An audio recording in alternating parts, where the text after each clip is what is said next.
Hello, good afternoon, and welcome to the Sales Scoop, a show for startups who want to improve how they sell.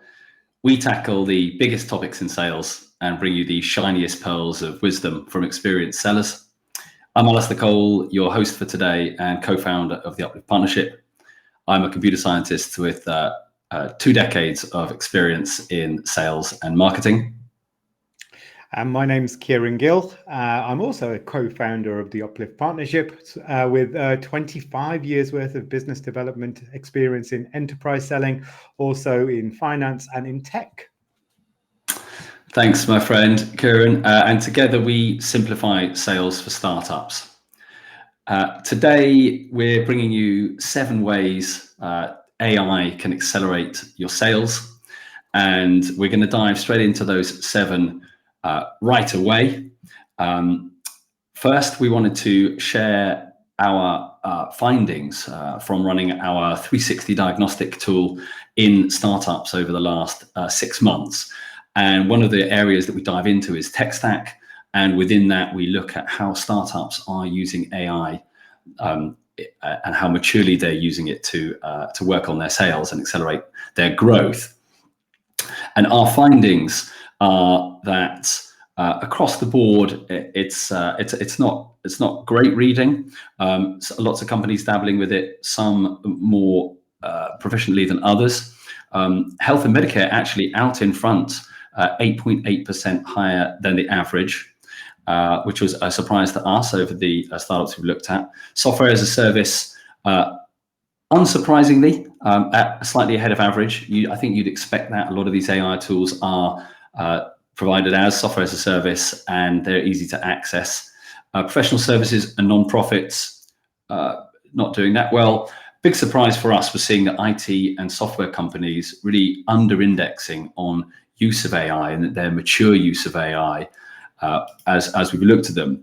And it feels to me, Kieran, having worked in a number of technical houses, that the reason for that might be kind of not invented here, and that a lot of those back-end systems that are being built by IT companies that we've talked to, they're being built by engineers in-house, and a lot of their time and their thinking and their development time has been put into those systems. So some interesting stats there. Anything that you'd pick out from our research before we moved on, Kieran? Nothing that sticks out there for me. I think the major thing here is in the last 12 months, obviously with ChatGPT and the whole generative AI kind of movement now moving into the mainstream, you're seeing a lot of AI now being put into a lot of sales tech out there anyway. So companies that are behind at this moment in time or have been, scored low, will find automatically that because of their CRM systems and the sales tools that they're using are slowly integrating AI, and the ones that aren't are probably going to disappear slowly but surely, because the AI ones will have an advantage, and you're going to be using those anyway. So what you'll find is, even though these companies are scoring low at the moment, you'll find by default a lot of companies are going to use AI anyway without even knowing it. Yeah, I mean, it's fantastic to see the pace of change over the last 12 years. When I chose to read computer science and AI at university in the late 90s, I had no idea that we were going to see this much change this quickly. It's very quiet with very little customer-centric kind of progress in this aspect, and it's exploded now. It's been built into all kinds of tools. And as you'd expect, as well as bringing huge efficiencies and time savings, AI is also able to crack big problems, come up with ideas. In terms of the future and where this is going for salespeople and sellers, Gartner has some fascinating research from just 4 months ago, looking at the extra bandwidth that's going to be created for sellers, a whopping 27% for those that are able to harness AI effectively. And we're already seeing a lot of these changes ourselves. We're doing saving time on sales planning, certainly on customer meeting preparation, and a load on prospecting, and starting to enjoy the benefits of that extra time. At the same time, we know as well as anybody that you can get overwhelmed by using too much technology, too many platforms, and there's naturally a kind of desire to play with and start playing with AI. It can go too far. Certainly, salespeople, when they're targeting their quota, when they're looking to hit their quota, those that are overwhelmed by technology achieve a 43% lower quota than their colleagues who are actually able to harness it and use it in a positive way. So no surprise there. It's easy to get overwhelmed. You've got to pick the right tools and use them in the right way. So a little bit of background there. So our seven ways we're going to kick off now. The first of which is we're calling collect your thoughts, right? And this isn't about the kind of intense processing power of creation that AI has, but more its ability to collect your thoughts and help you get them down on paper.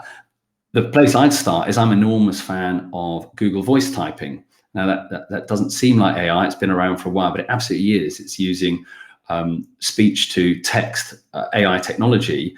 And if you batch up your time, whether you're sending emails or writing documents and using Google voice typing, we speak at 3 times the pace that we write. And so you're able to create 3 times as much content in the same time. So I'm a big fan of Google voice typing. It's brilliant for everyday acceleration of sales. You have something else that you use as well, Kieran? Yeah, I don't use the Google one. I use a free Chrome plugin called Voice In. So we'll make sure that we'll get these tools out there for you guys, so you know what they are. It's a Chrome plugin. It does have a paywall, so it doesn't work on all websites or places that you want to use it. And as we tend to use Google anyway, you can speak straight into a Google document and it'll write in for you whatever you want to. And exactly for what Alistair said there, because you can speak a lot quicker, and as long as your thoughts are clear and you know what you're going on about, it's brilliant to use. It's so fast that it can pick up. The mistakes are ridiculously low. What surprised me when I first started using it, and just getting email copy down, getting your thoughts down for a blog post, anything that you need to do, it's just so rapid. And I'm not the quickest typer, as Alistair will probably tell you. So it helps when you can suddenly just speak at the speed that you normally speak. And I'd add that it isn't just about pace. Right? If you use these voice grabbing tools, you're able to actually put the keyboard down, kind of sit back in the chair, lean back a bit, and actually take some time to think about how you would phrase that message or how you would phrase that paragraph in a document. And actually, a lot of writing coaches teach us to try and write the way we speak. And so if you're speaking into Voice In or Google typing or Google voice typing, your content is going to be much more natural, much more the way that you would speak, which is easier on the reader, easier on the listener. And then we love using those too. That's a great way for us just to get content down on paper really quickly. And once you've got it down there, we use tools like Otter.ai to crunch huge chunks of text and turn that into transcriptions from sessions like this, but also to pull out sections and basically crunch that big chunk of data, all those words. And then we pass that on to other tools as well. You're a big fan of Grammarly, Kieran? Yeah. The great thing about Grammarly is if you have to create content, and most salespeople now do, because we're moving away from a place where salespeople tend to just sell. That if you're actively on social media or on social, on LinkedIn or wherever you are, you're probably creating content in some such way. And a lot of sellers I can see now are probably doing both a business development kind of prospecting job where they're developing content. They're also selling, traditionally trying to do the parts that we have to do in selling. The great thing about Grammarly is that if you're uncertain about your copy, it's brilliant for quickly checking over your copy to make sure that you've got another pair of eyes when there's none in the room, making sure your copy's right. And the great thing about Grammarly is it plugs into a majority of your tools that you're going to have out there. So it's constantly checking your copy, whether it's an email, whether you're writing a direct message or wherever you are, just to make sure that everything that you're doing is makes kind of sense. You can turn it off and on. Sometimes it can be a little bit finicky, like all AI tools. It works really well with Voice In as well. That's a nice one where you combine them both together. So you're speaking, and automatically Grammarly at the end of the paragraph is pointing out what's grammatically wrong with that to try to make it more into a piece of copy that you can use instantaneously.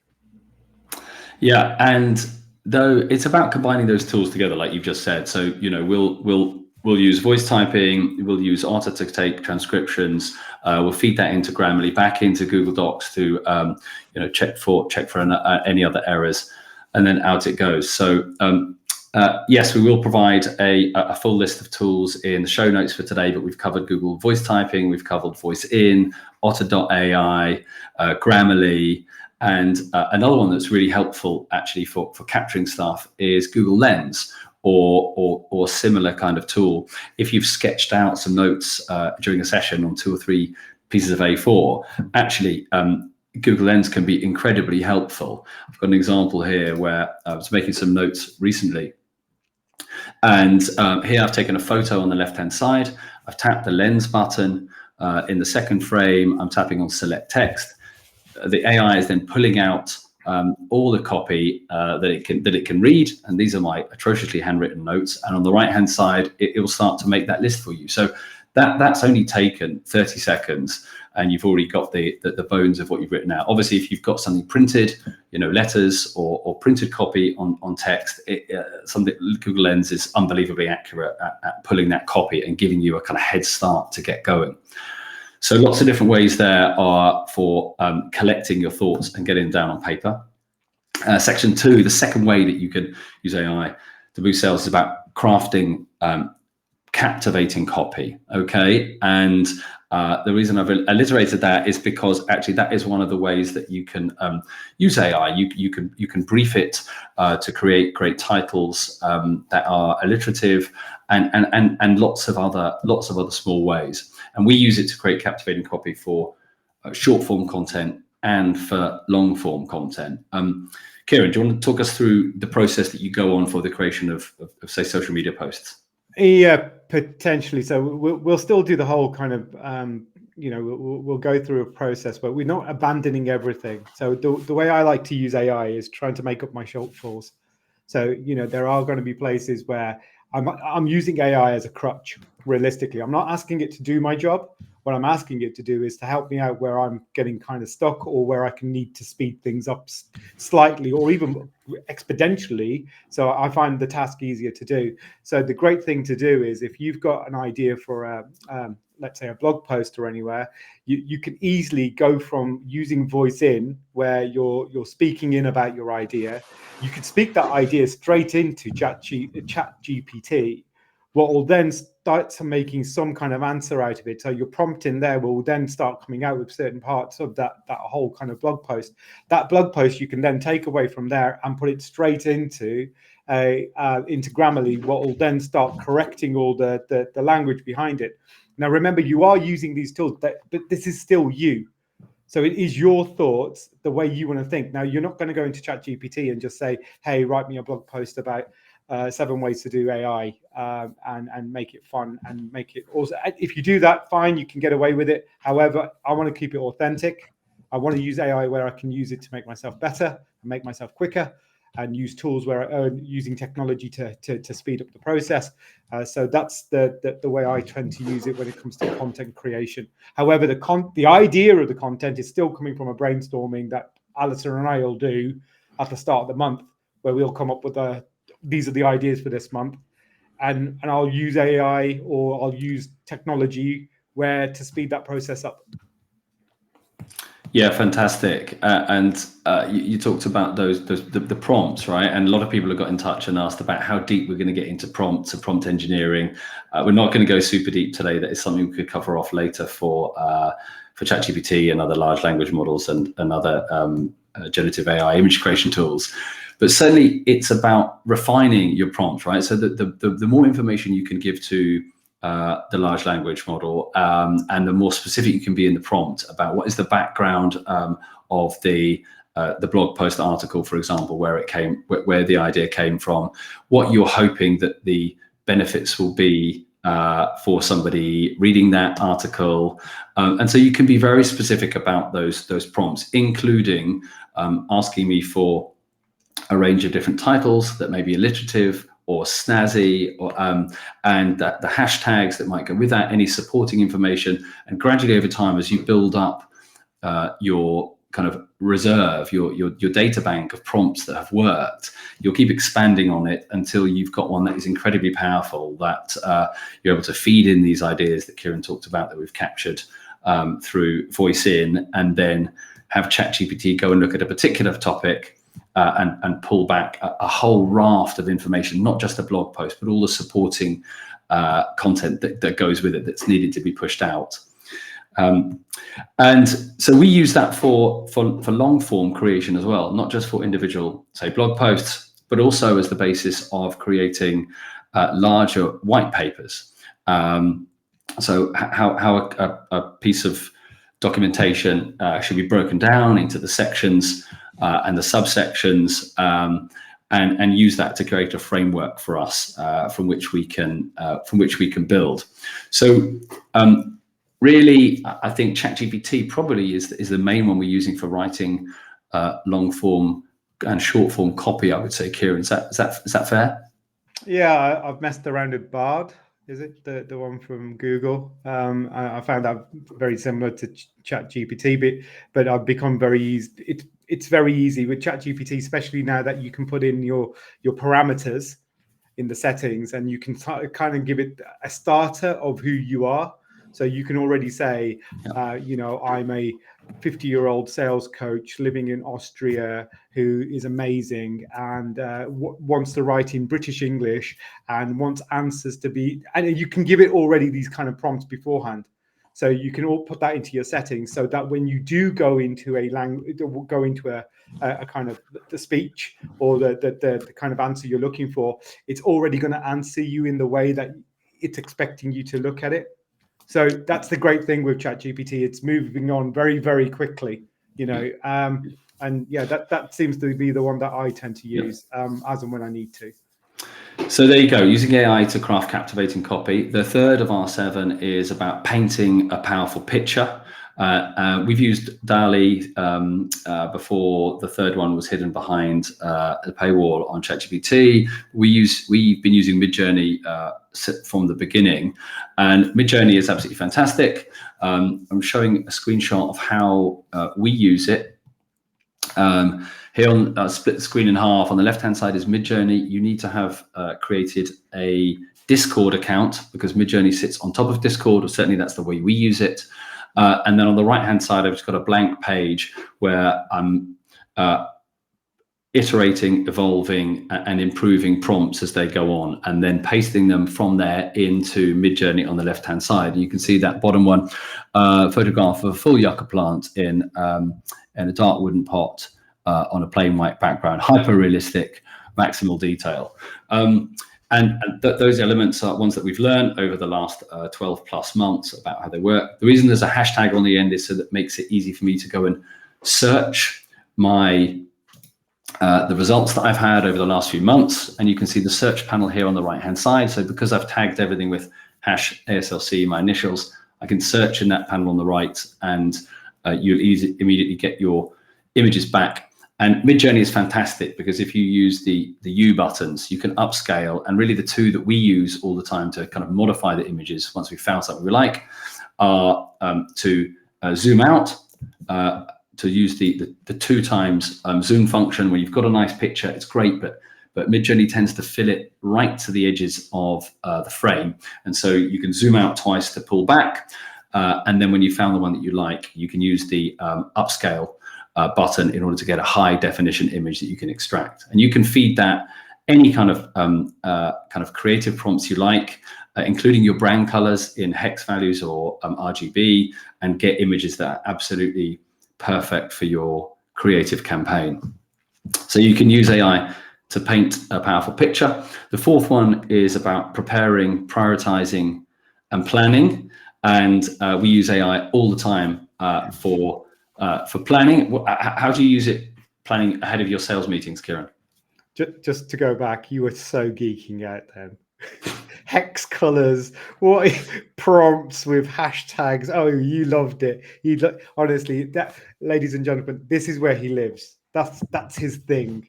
when it comes to Midjourney, all the beautiful pictures that you ever see that we're posting, Alistair's prompts come into it. He is an absolute whiz at that. You can tell that he's in his point there. Sorry, coming back to where were we? Okay. What's the next part? So prepare, prioritize, and plan. Right. We use it for meeting preparation, and tell us how are you using AI to prepare for meetings? Okay, so the big thing that I'm using AI there is I use Otter in meetings. So I'm tend to be the point of contact. Well, try to be a point of contact when it comes to our sales function. So when we're doing customer meetings and when we're liaising with customers and all the kind of work that we do with customers. And the great thing with Otter AI is that you can actually be engaged with the customer and a lot of my calls are video calls, vast majority. So the thing that what happens there is Otter in the background is just collecting all of those notes. So I don't actually have to, move away from the conversation. I can actually see what Otter's doing in the background, taking then Otter away from there, and then you can put that into ChatGPT to summarize that actual whole call. Yeah, what's brilliant. So you can summarize it very quickly. Yeah, it's awesome. And then ahead of the meeting, we're using it to research individual companies, research their field, look at and then combining that with advanced Google searches to look into who's published news in that industry recently. We'll ask ChatGPT, what are the top 5 challenges that industry is having right now? What are the top 5 problems about businesses growing in that industry? And what are the top 5 topics that have bubbled to the surface in the last 12 months, so that we've got our finger on the pulse about what companies are facing, what obstacles they're facing, and how we can help them overcome them. And we're also using it for a lot of lead generation. So taking lists of startups that are out there, top 10 startups in Germany, and scraping the copying the content of that page and feeding that into ChatGPT and asking it to produce a tabular output of all those companies and from the article, including URL, and so that we were able to create, I think in a couple of hours, we were able to pull together kind of a 300 strong list of target companies with potential contact people, potential email addresses that need to be checked. So we're using it for a lot of preparation for lead gen as well. Let's keep cracking. Number 5, the 5th way that you can use AI is to solve complex problems. And we're using it for a lot of strategy and ideation. We're actually using it for our 360 product. So as Kieran talked about, using Otter for our capturing our meeting notes and the meeting content itself, the audio meeting. We'll then feed that into ChatGPT, and we feed in with it our 360 framework and the way that we score startups in maturity across 52 areas. And we're having the AI feed back to us and give us its thoughts on where that company might score across the board and what its recommendations would be. They're not always right, and obviously we have to we have to improve them and add where the holes are. But we're working in collaboration with AI to solve a big problem, which is, how is a startup doing right now in terms of its sales function, and what should it do in the next 12 months to improve? So lots of focus on solving complex problems. The 6th area AI can help accelerate sales is by investigating, or you should investigate, some dedicated sales tools that have AI built in. And we've got 2 or 3 now that Kieran's going to talk you through. What's the first one, my friend? The first one I would say is Apollo.io, that it goes under. It's a tool that will help you do email sequencing and also research companies. So it sits in the background. It's called Apollo. It's free. There's a free to use kind of model up to a point, and then there's a paywall that will take you on to the next level. What Apollo uses its AI in, it's using it in the place of I think from ChatGPT, where it's helping you personalized emails in your sequences to prepare them and to send them out as email sequences. It's very good. And especially I've been using it now for a few months now. It has a lot of features in there, like a lot of these new CRMs and sequencing tools. So that's my first one that I would say have a look at if you're looking for something that does that. It's very similar to HubSpot, and there are other sequencing tools out there. I just like this one. It's the one that I've become accustomed to, but it's also the one I'm seeing that is using AI probably the most at the moment when it comes to those tools that I've used recently. The next one I would turn around to you and say is Crystal.ai. Crystal's a little bit different here. Crystal.ai is a personality assessment tool. So it sits again as a browser plugin into your Chrome. And as you're scanning through people's LinkedIn's, this is one here. This is one I did earlier, ladies and gentlemen. Here's Alistair's. And what you'll see on the right-hand side, as you'll pop up, it'll scan Alistair's LinkedIn profile. Now, remember, it's only as good as the LinkedIn profile that it's looking at. But what it's there doing, it's doing an assessment, and it'll give me a kind of a scope of how I should approach Alistair. If he's a cold prospect, what should I be? Should I be, cautious, this, that, the other? And it'll give you these. It's very, very good. It's very expensive though. There's a free paywall. However, it gets quite expensive quite quickly. But if you are in this high-end enterprise selling mode, it's probably a little cost compared to what it is. So you've got to look at what the cost of your tool is in your sales cycle. And finally, I would bring us back to our tool ourselves, our Revenue Coach. We call it RC, Revenue Coach itself. Revenue Coach is a tool that helps you sell in the actual deal itself. So it's helping you do your deal qualification process.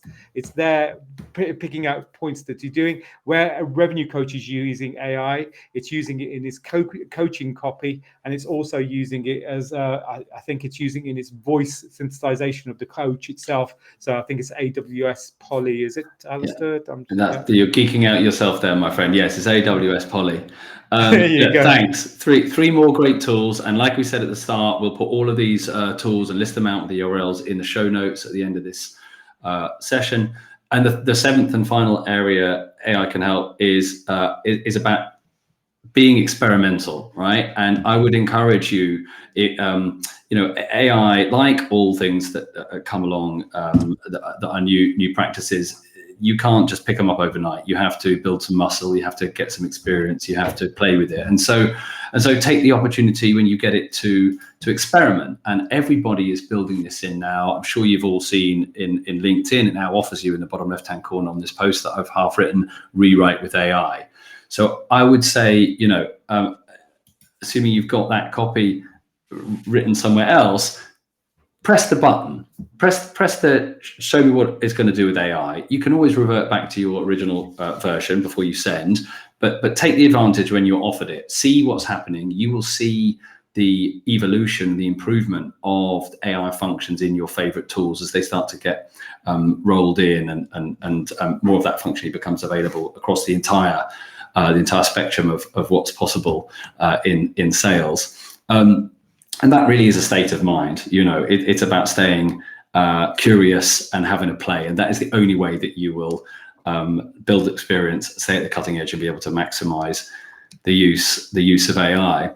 I'd add that what we've shown today is just a snapshot of the way that we're using it across the board in these 7 areas. There are other ways you can do it, and things are moving at such pace that I'm sure we're already outdated in the way that we're operating. But we're looking at what's coming around the corner. We're playing with it. And as Kieran said in Revenue Coach, we are actively building some of the very latest functionality through the API access that we have to ChatGPT and our Revenue Coach platform. So we're seeing some very exciting developments. Right at the top of the call, we talked about how we'd got this data about how different industries are using AI in sales, and we were able to get that information through the last 6 months worth of us engaging almost 50 startups in our 360-degree sales diagnostic, which is a 75-minute meeting. You get a personalized 25-page report, some of it supported by AI creating recommendations, and then a presentation and question at the end.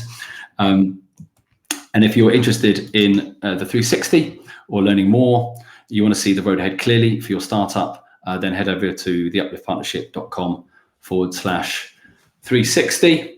Our next live event is next year. This is the last one for this year. Very excited to say we'll have talent strategy expert Louisa Melieri with us. I'll be interviewing her on Tuesday, the 9th of January. So if you're come and join us if you in any way are in need of help, either with a strategy or the actual hiring of talent into your startup in 2024. If you're looking to grow, you should come and listen to Louisa and her tips on how to find and keep the best talent. Any last thoughts from you, Kieran, before we wrap it up? Mainly just think about the tools that you're going to be bringing in. AI is there to assist. Like I said, it's coming along. Even if you're using a basic CRM, the functionalities are coming in. The major thing to do is wherever you're bringing it in, if you're seriously thinking about bringing in AI, do your homework and reach out to experts if you can, because you don't want to be wasting time on tools that sometimes sound amazing, but when you get into them, they end up causing more harm than they do good. Yeah, I'd say keep experimenting and don't be worried. If you feel like you haven't got a Scooby-Doo, get started, do something small, go to search for ChatGPT and or Midjourney and go through Discord and just start having a play. So we'll share all the list of all the tools, we'll share some example prompts, and hopefully you'll get some value out of that. So great, we're out of time. We'll wrap it up there. Thank you for your expertise, Kieran, and your company. Thanks very much, everybody. Bye-bye. Thanks, everyone. Happy holidays. Happy holidays. Bye.